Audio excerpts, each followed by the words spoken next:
В минувшие выходные в Бишкеке прошло спортивное соревнование международного уровня по таэквондо. В нем приняли участие ученики из стран ближнего зарубежья. Всего продемонстрировать свое мастерство в боевом искусстве выступило свыше 200 спортсменов из Кыргызстана, Узбекистана и Казахстана. По словам иностранных тренеров, в последнее время в нашей стране уровень мастерства, а также технического соответствия с мировыми требованиями значительно вырос. На турнире представлена электронная система ДАЭДа. Вот благодаря Убайдуле ребята все из-за этой электронной системы спорных моментов мало возникает, практически не возникает. Из-за этого объективное судейство, уже ребята знают, какие очки они как зарабатывают. И я думаю, что все довольны этим турниром.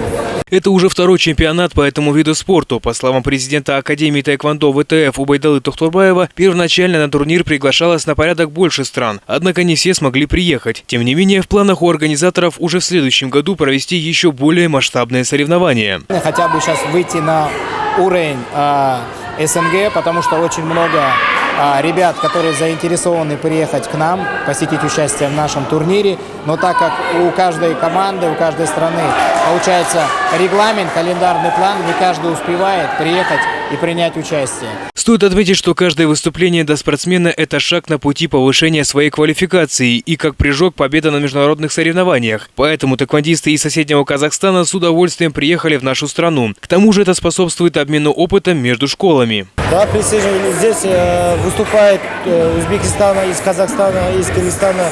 Это уже считается международный турнир. Здесь мои ученики там опыт собирают.